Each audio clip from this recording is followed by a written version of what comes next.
Hi,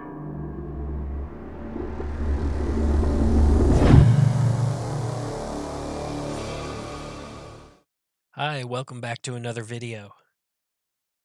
I love making paper snowflakes, and even though I've made a video about it before, there's a lot of things that I want to share with everyone. In this video, I'll be showing the process of designing and creating complex snowflakes with hidden pictures in them. This is the third of 3 videos. The other 2 cover easy and intermediate snowflake process. If you haven't seen those, I suggest you might want to take a look at those because I cover some basics, which I'm just going to gloss over in this video.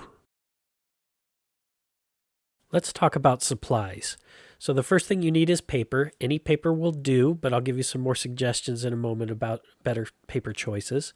Scissors of any size, a cutting mat, and a metal ruler, preferably one with a cork back if you've got one. And then you need a hobby knife like an X-Acto knife. I prefer to use the pencil size ones, and you need a lot of extra blades. Get the generic kind. I use number 11s. So this paper is called drafting vellum. This sheet is 18 by 24. It's very big.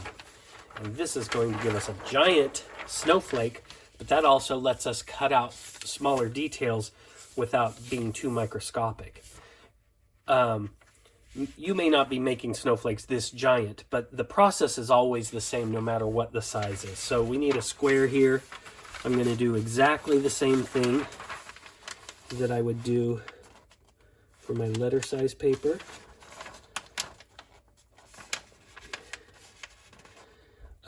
Another thing to keep in mind is when you are folding, you want to try to be as exact as you can. It's really hard to be exact, but your cutting out your design will let you get more intricate if your folds are nice and clean and accurate.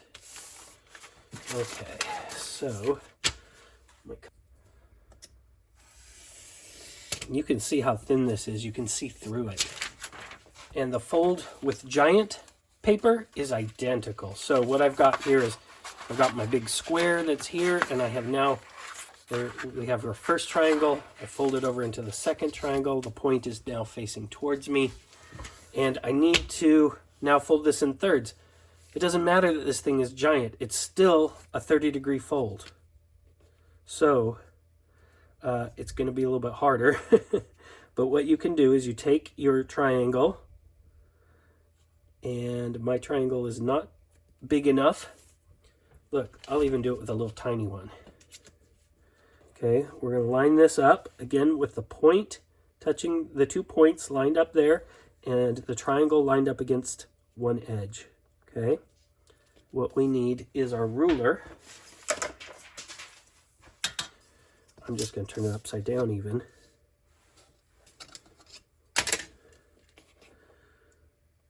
With this lined up, we can put our ruler so that it's touching the side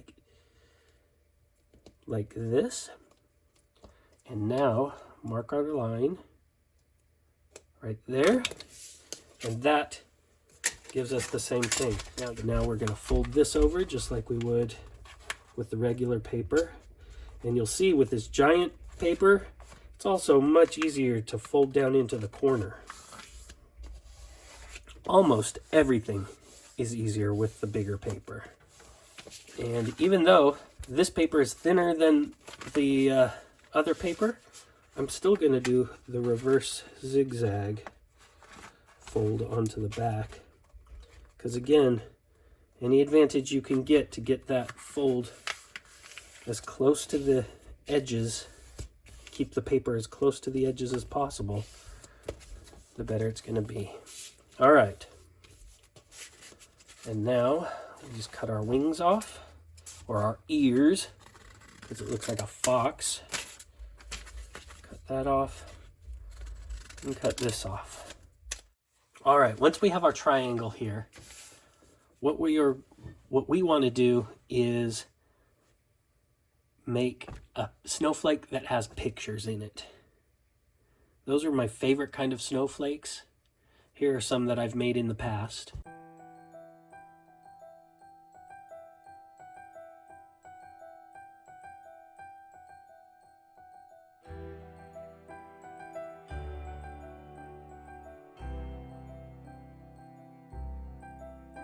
One of the things that people like to do snowflakes of is things that they enjoy. I have made snowflakes that are about quilting and have all kinds of quilting gear in them, like sewing machines and needles and thimbles and things like that. I've made football snowflakes that have football helmets and goalposts and footballs and somebody's favorite team logo. So, and then of course there's the movie ones and whatever fandom you enjoy. So for today, I couldn't decide what fandom to do. So I picked a bunch of fandoms and we're just going to do kind of one from each. And hopefully, maybe you'll find something that you enjoy in there. But I'm going to take you through the process that I use. For the design today, I'm just going to come up with a list of some of the most popular fandoms or popular things that people love. I'm not going to put you through my whole real-time process of my brainstorming here, so you get a quick view of me writing down stuff and talking about stuff. Who knows, maybe you're a fan of any of these. So the first step is brainstorming. What brainstorming means is we just come up with as many ideas as we can. Actually, right now, the first step is we're just going to think of shapes that have to do with these things, okay? And I'm just going to sketch them really quickly and roughly, just enough that I know what they are. So for Star Wars, what are some things we can think of? Oh, there's, I don't know exactly what it looks like, but there's the, like the rebel symbol. We've got the, what does it look like? It's like gears. That's like the Empire symbol, something like this. I'm just doing this out of the top of my head, so anyway, it's a circle. I know what that is. We got what? Darth Vader. Darth Vader looks something like this. He has a triangle here with these. He's got eyes and a little nose and this, and there's like lines, okay? We know that's Darth Vader. Stormtroopers. They look like this.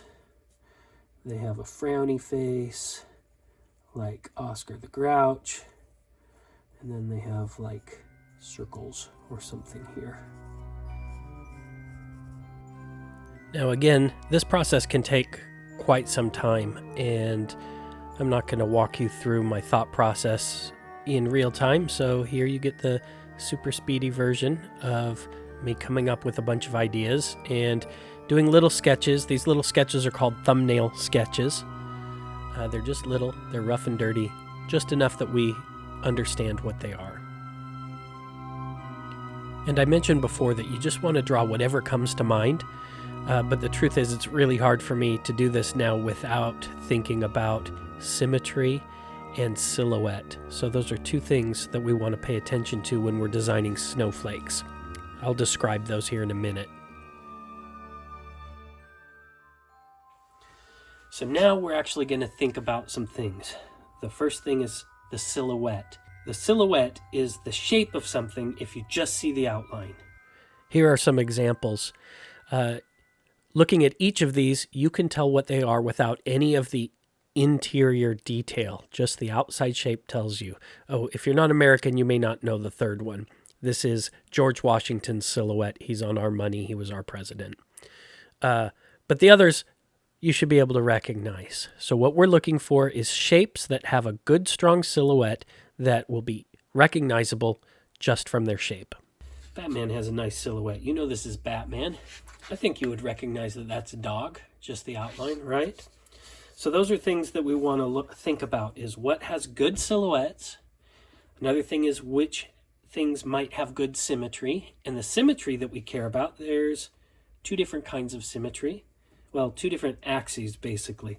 So we have this, where we can have, like, how about a stormtrooper? A stormtrooper, we can draw a line right here, and they're the same on this side and on this side, okay? So there's symmetry there. There's another axis of symmetry, which is this way, and that's where the top matches the bottom. The TARDIS almost does, but not quite. Let's try to do this guy, Stormtrooper. Let's do the TARDIS. Let's do Witch King of Angmar. And yeah, let's do the Enterprise. Let's do our dog and a Christmas tree. 1, 2, 3, 4, 5, 6. I think that's probably enough. So we're gonna, okay. So the way that I design a picture snowflake is after folding my triangle, I will trace it onto another piece of paper.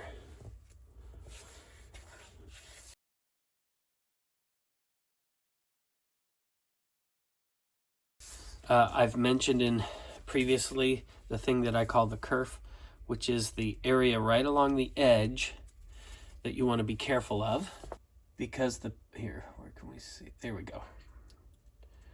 The papers on the inside of the fold, there's a difference between where the paper folds here and where it folds on the outside. On a regular sheet of paper that's thick, you can really see it. The difference is significant between this corner here on the inside and this corner on the outside. And what that means is on a regular sheet of paper, I don't want to really put any detail along this edge.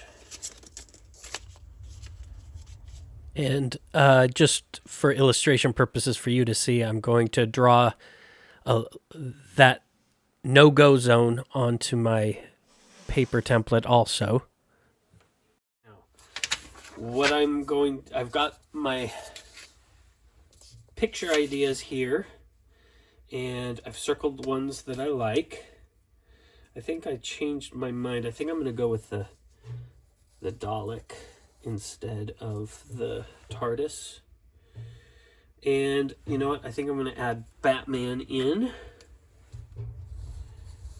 Okay. So now it's a matter of where do we place these things? So ignore the small one. We're only working on the big one at this point. I usually just start, but here are the principles that we want to keep in mind. First is the symmetry, okay? This helmet has symmetry. The Dalek mostly has symmetry. It does have like a plunger and stuff. The Stormtrooper is symmetrical down there. The Enterprise is symmetrical down there. Batman is symmetrical here. A Christmas tree is symmetrical here. This dog is not at all symmetrical, okay? Sometimes you might have a shape. Oh, you know what? I like this. What if we, let's see, instead of this, what if we do this? This is the, sometimes you'll get things that might be symmetrical top to bottom. And you can do that because as this thing opens up, I'm going to open it up a quarter of the way. Let's say this is the top point, and we open it up just halfway. This is on the side. So anything that is drawn sideways here will be symmetrical, and by the time we look at it on the side, it'll be right side up. So symmetry is the first thing. The second thing is orientation. So when we look at a snowflake, sometimes the picture is at the top of the snowflake, above the center line. There is a center line, right there. Sometimes our picture will be up here. And now, of course, that's going to go all the way around. We'll have that same thing everywhere. But down here, it's going to be upside down. Yeah, over here, you know, it's like sideways, and our brain just is fine with it. But when you recognize it, you're recognizing it up here where it's right side up. But you can also put it upside down. Let's say I do another one here, another one here, and it's a frowny face. This frowning face is going to come all the way around. It'll be in the same places. And then when it comes here, we get a frowning face down at the bottom. So now when your eye looks at it, it reads the frowning face here, but it's not necessarily going to read the frowning face up here. So that's some things to think about.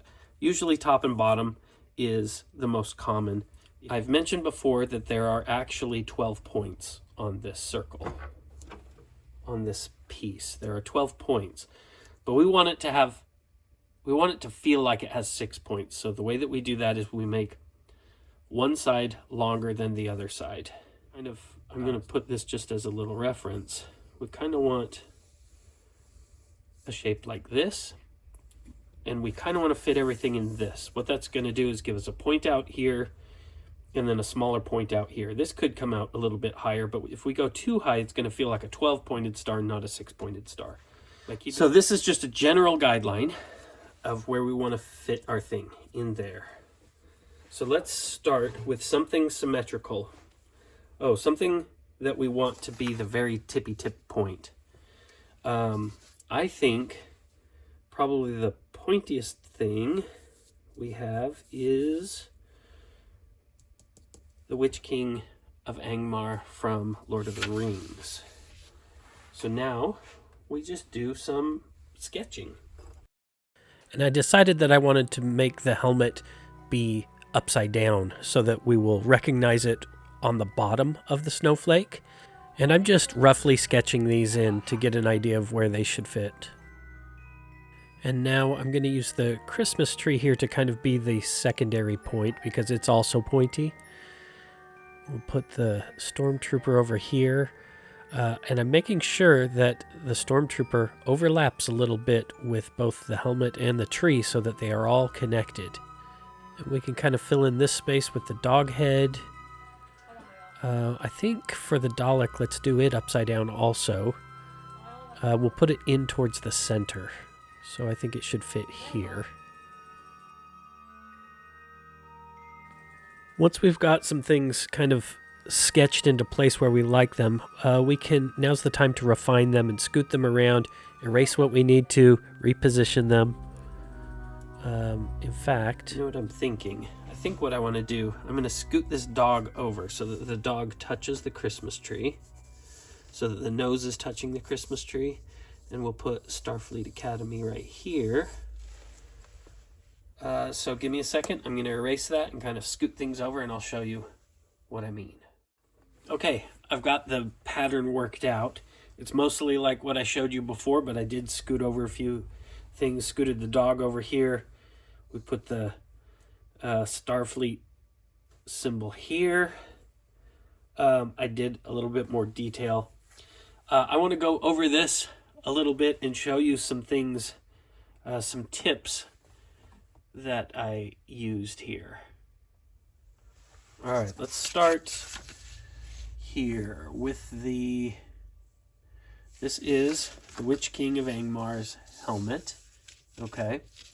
Now here's the picture that I used, and you can see it has spikes here out the side. I only put one out instead of two. Then there's the one in the middle. This I used as negative space, so we could cut this out. But I couldn't go over the edge. It had to stay connected, because if it were all cut out, once it got over this line, there would be nothing to keep its shape, right? So I have to switch from negative space to positive space. And so that's what I did there. For Starfleet Academy, not Starfleet Academy, but Starfleet. So the symbol has this arrowhead shape, and it comes down here, but it overlaps with the dog head. So I switch, in this case, kind of like I did with that, I go from positive space to negative space. Your eye actually continues and fills that in, so you see that as the full shape, even though this is all colored in. I have colored in the background, so you can easily see what is going to be cut away. All the black stuff will be cut away. This line, actually on a real stormtrooper head, if you look at this image, it goes all the way across. But I don't want to disconnect it. So you'll see that in several places here where I need to do a line that would go all the way across. I always leave a gap here for it to be attached. So the line stops right there, and that's still attached. Again, your mind just fills that in and reads it as a solid line. So this line down here on the bottom stops right here, but your mind reads these as two separate pieces and just continues that line along. Same with this one, same with these up here. Now we just need to transfer the sketch onto our actual triangle. So I start by cutting out our sketch so that the triangle matches. And we're going to use carbon paper, or if you don't have carbon paper, you can scribble on the back of the sketch with a soft pencil and do the same process. It should also transfer. So I'm just going to start cutting this out. I'm actually going to start with the hardest things, which are going to be these circles. I'm doing this because if I mess this up, I would rather mess it up first thing where I haven't wasted a ton of time and I can just start over if I have to. So let's go. Curves are hard. The way you do it is you just take it very slow. So I'm going to press all the way down and make little cuts. It's okay if you don't cut all the way through. In fact, for this, I'm not even trying to cut all the way through. Now keep in mind, we're making snowflakes here. We're making paper handmade snowflakes. So if they're not perfect, that's okay. My circles might end up being more, I don't know, hexagons. Oh, did it? Okay, 2 holes down. And I want to show you, can you see the tip of my blade? Can you see that the tip is broken off? So the one on the right is brand new. The one on the left is the one I've been using, and the very tip has broken off. So these tips are super fragile.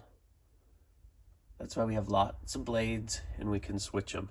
Okay, we've got the holes cut. And if there's anything that I can suggest, it is don't do little round circles. They're a pain. They're the worst. They're not very perfect, but that's okay. They just, again, need to be read as kind of circles at first glance. And they will be. Okay, completely dulled. Another blade. Time to switch. Okay, while we're down here, let's just start. Let's take out this square. Anything with angles, there's an important way to do this, and I kind of mentioned it before. That is, we need to cut from one corner to the other, then we're going to turn it around, and we're going to cut that same line from the opposite corner there.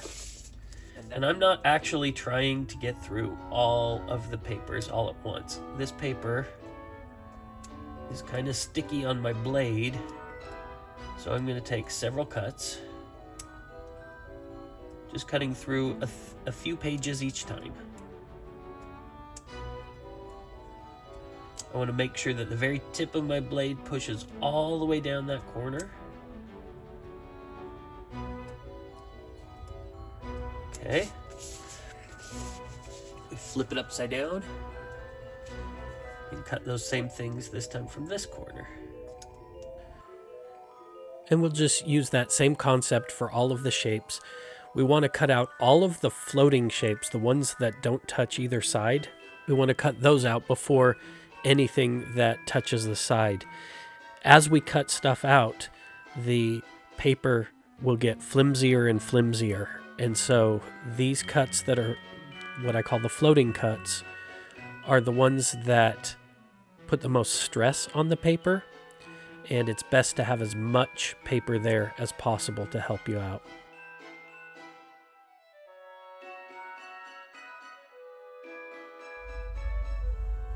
All of the inner floaty bits are cut out now. It's looking pretty cool already, don't you think? All right, next is just to cut out the rest. You can do it however you want, but the way that I prefer to do it is this top line here will be the last thing that I cut out because I like to have like with everything else that I've mentioned, I like to have a lot of meat on the paper still to kind of keep things together. As soon as I cut that out, I've got very thin little sections here. And if there's any dullness at all in your blade, it's going to crumple up the paper and tear. So what I like to do is I like to go through and do any of the small things that come off to the side. So these lines, all of these thin little things, I'm going to do all of those first. So I'll just kind of go down this line. I'll even do this kind of big chunk here. I'm not going to do this one till later, but we'll flip over to this side and I will do the bat symbol. Once I've got that done, then we will do all of the excess here. We'll do this piece, and the last cut, like I said, will be this top edge.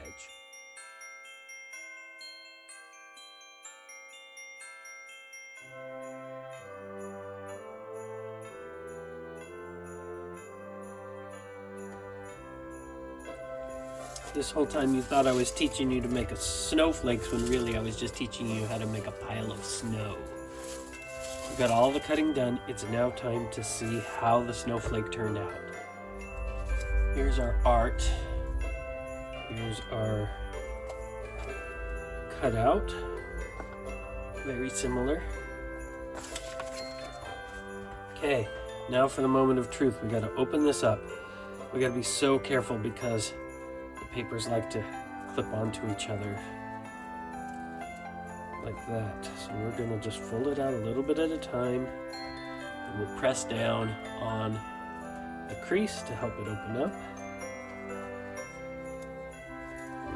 The next one, oh, we didn't get all of the layers. Press down here.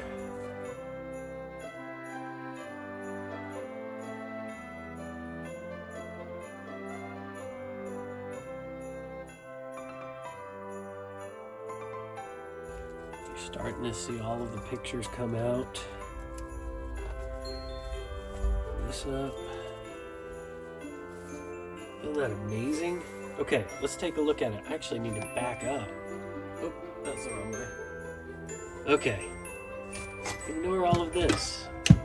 That's because Halloween's what I usually do.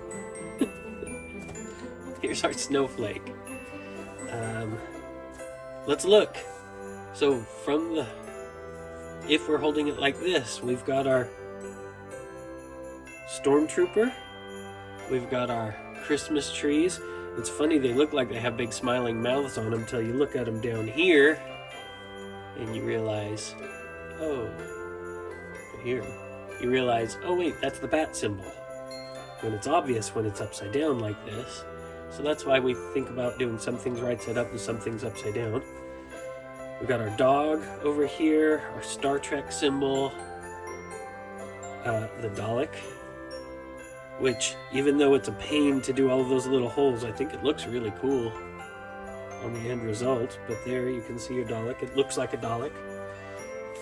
Down here, when we look at it at the bottom, we've got our Witch King of Angmar.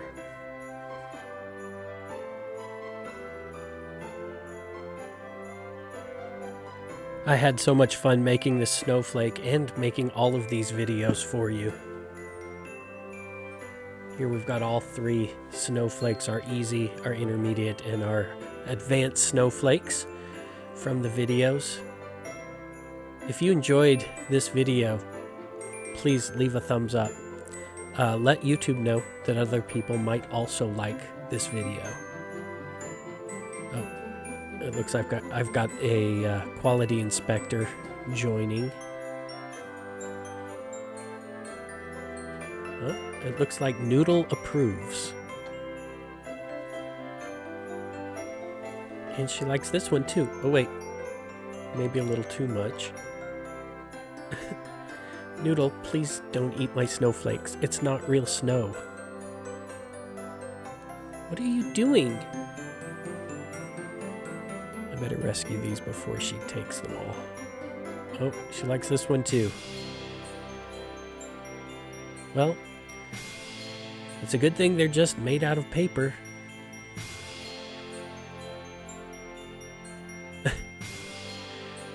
Well, so much for all my hard work. I'm going to hide the big one before she gets hold of that one. If you're still around, thank you so much. And if you want to see more content like this in the future, please make sure to subscribe and you'll catch all of my videos. Until next time, don't be bored. Be creative.